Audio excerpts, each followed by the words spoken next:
The coolest thing about New York City, it has a million inspiring people. Today we get to hang out in Brooklyn with Monica Aksamit.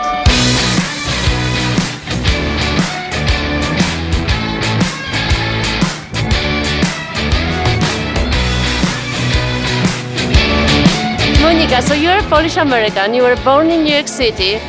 Could you tell us a little bit more about your background? Yeah, so my parents were living in Greenpoint. I was born in Manhattan, and then when I was about a year and a half old, they sent me to Poland to live with my grandparents so they could continue living out the American dream. And now here you are, 20 years later, you graduated from a great university, Penn State. You're a member of the US Olympic team and you actually won the medal. But the story how you get into the fencing, it's a little bit unusual. My first fencing coach, he was a client of the Polish-American Federal Credit Union, and my mom worked there. And so they would talk, I guess, while she was at work or whatnot, and he told her about the fencing club that he had, and it was called the Polish-American Fencing School. And he just said, you know, like, I have a bunch of kids, you know, they all seem to love it. We play a lot of games, whatever, you know, bring your daughter to try. You're the very first Olympiad I have ever met, and I know it sounds ridiculous, but I just have to do it, okay? Is it common for American bank to sponsor sports team? Well, the difference is that the Federal Credit Union is nonprofit, so it actually gives back to the community all of its, you know, finances and stuff. So normally that's not something that happens. When you get into the fencing, did you ever think that you can end up at the Olympic team? Oh my God. No, definitely not.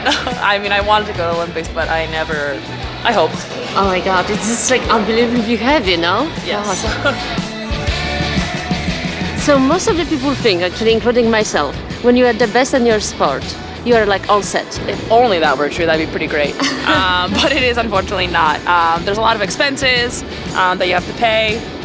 Like even when I qualified for the Olympics, from March into June, I still had to pay my own way to commute into the city to go be able to practice and, you know, be at the best for the Olympics. Money doesn't grow on trees, unfortunately. It seems like very expensive. So how you're able to afford it? I did a few fundraisers throughout my last few years, which have definitely helped tremendously, but it wasn't enough. And aside from that, I've been fortunate enough to win the Rising Star scholarship from the Polish-American Federal Credit Union. A lot of my audience are students, and they would love to learn how you can get a scholarship. Could you tell us a little bit more? Yeah. So they not only have the Rising Star scholarship, they also have a scholarship for universities and college, and you have to be a member for a year, and then you apply for the scholarship, and fingers crossed you win one. Wow. So it's like, can I join a credit union and can I get one of those? No, they don't hand them out that easily, unfortunately. So we have an exciting challenge for you. We want to check how many balloons can you pop while answering some trivia questions. Okay. What was the total amount of medals won by the US in Rio? I think 151. How many rings are in the Olympics logo? 5? What color was your hair in Rio? Pink. I will list you a bunch of names. You tell me which are fencer or not fencer. Angelina Jolie. Not a fencer. Mark Zuckerberg. Also not. Well, he did fence actually. Tom Cruise. No. Donald Trump.